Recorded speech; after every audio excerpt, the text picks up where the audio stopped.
কৃষ্ণ আজি এটা বিশেষ ভিডিঅ' লৈ আপোনালোকৰ মাজত আহিছোঁ।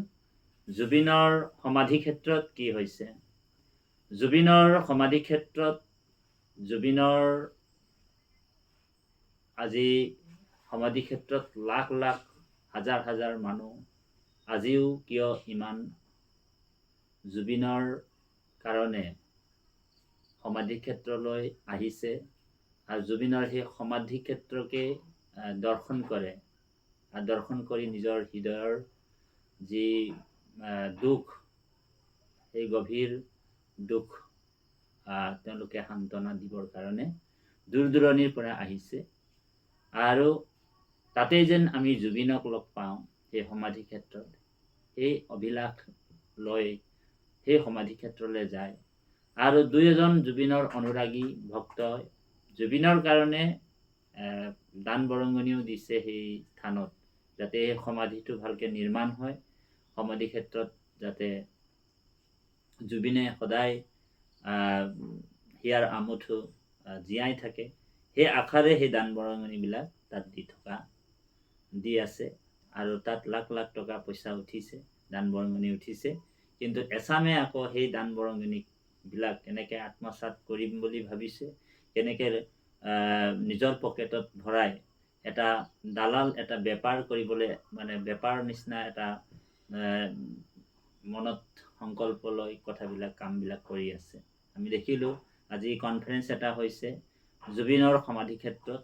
আমি দেখি বৰ ভাল নাপালোঁ, কাৰণ আচলতে জুবিন গাৰ্গক আমাক পইচা দিয়াৰো মানে সেই সমাধি ক্ষেত্ৰত গৈ আমি পইচাও দিব নালাগে। জুবিনে পইচা বিচৰা নাই, জুবিনে অকল এই অসমৰ মৰম বিচাৰিছে আৰু জুবিনক ন্যায় লাগে। জুবিনক আমি ন্যায় দিব লাগে। সেইটোৱে হৈছে জুবিনৰ কাৰণে আটাইতকৈ আমাৰ কাৰণে মূল বস্তু আৰু অসমৰ মৰম চেনেহটোৰ ভিত্তি। গতিকে আমি তেওঁক দিবলগীয়া বস্তু, জুবিনক দিবলগীয়া বস্তু নাই। কাৰণ জুবিনৰ সকলো বস্তু আছিল। জুবিনে কেতিয়াও মানে বিচৰা নাই আমাৰ পৰা পইচা, টকা, ধন, সম্পত্তি। কাৰণ সকলো যিজনে ত্যাগ কৰি তেওঁ নিজে গুচিয়ে গ'ল আমাৰ পৰা, সেইজনৰ কাৰণে আছিলে। সেইকাৰণে আমি সকলোকে আন্তৰিক সেৱা জনাইছোঁ, যাতে জুবিনৰ সমাধি ক্ষেত্ৰত গৈ আপোনালোক পইচা পাতি যদি কোনোবা দিব বিচাৰিছে, আপোনালোক ভালকৈ চৰকাৰে যিটো বান্ধি থোৱা যিটো কমিটি, চৰকাৰে যিটো গঠন কৰি দিয়া কমিটি, সেই কমিটিটোক আপোনালোক পইচাটো আগবঢ়াওক, যাতে সেই পইচাটো সৎ ব্যৱহাৰ হ'ব আৰু জুবিনৰ যিটো ক্ষেত্ৰ সুন্দৰভাৱে গঢ়ি উঠিব। কিন্তু এনেকুৱা আপোনালোক দান বৰঙণি দিওঁতে সাৱধান হ'ব, যাতে এই পইচাটো আপোনালোকৰ বেয়া মানুহৰ হাতত পৰিলে কি হ'ব, সেই বেয়া মানুহবিলাকে নিজৰ পকেট গৰম কৰাৰ বাহিৰে একো নাই। এতিয়া ব্যৱসায় দিশত চব বস্তু লৈ যাব নালাগে। মানুহবিলাকে ধৰ্মৰ নামত বহুত ব্যৱসায় কৰে, ধৰ্মৰ নামতে বহুত বস্তু মানে ব্যৱসায় নিচিনা কৰি পেলায়। আৰু সেইকাৰণে আমি এটা সুচিন্তা চৰ্চাৰে আমি আগবাঢ়িব লাগিব। জুবিনৰ ক্ষেত্ৰত চৰকাৰক আমি আহ্বান কৰিব লাগে যে জুবিনৰ সমাধিটো আমি ভালকৈ নিৰ্মাণ কৰি তাত এটা ধৰি লওক সুন্দৰভাৱে ক্ষেত্ৰ এটা বনাই তাত মানে আপোনাৰ যিসকল তেওঁৰ অনুৰাগী আছে, সেইসকল জুবিনৰ যিমান তাত প্ৰতিভা আছে, এটা মিউজিয়াম টাইপৰ খুলি যাতে তাত বস্তুবিলাক জুবিনৰ যিবিলাক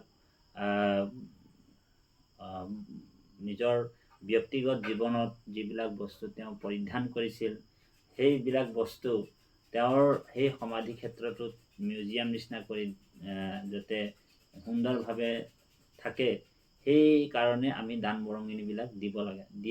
কিন্তু দিবৰ সময়তে কিন্তু উচিত জেগাতে দিব লাগে। এনেকুৱা দান বৰঙণি আপোনালোক দলিয়াই ফৰমিটি আহিব তাত, কিন্তু কি হৈছে এতিয়া সেই পইচা পাতিবিলাক মানে আনৰ হাতত গুচি গৈছে। আৰু তেনেকুৱা লোভ মোহ কৰি বহুত মানুহে সেই ক্ষেত্ৰলৈ গৈছে। গতিকে এইটো বেয়া হৈছে। গতিকে আমাক দুখ লগাৰ কাৰণে এইটো ভিডিঅ'টো আপোনালোকৰ মাজত প্ৰকাশ কৰিছোঁ। গতিকে এই সমাধি ক্ষেত্ৰত লক্ষ লক্ষ মানুহ আহিছে, কাৰণ জুবিনৰ ন্যায় যেতিয়ালৈকে নাপায় তেতিয়ালৈকে জুবিনৰ অনুৰাগীসকলে সেই সমাধি ক্ষেত্ৰত আহি জুবিনৰ কাৰণে নিয়াৰ কাৰণে প্ৰাৰ্থনা জনাই আছে আৰু জনাই থাকক। আমিও ইয়াৰ পৰা প্ৰাৰ্থনা জনাইছোঁ যাতে সেই পুণ্য শিল্পীগৰাকীৰ যাতে আত্মা সদ্গতি হওক। আমি ইয়াৰ পৰাই প্ৰভু ভগৱন্তৰ ওচৰত প্ৰাৰ্থনা জনাইছোঁ। কিন্তু আমাৰ এটা ভাৱনা আপোনালোকৰ মাজত প্ৰকাশ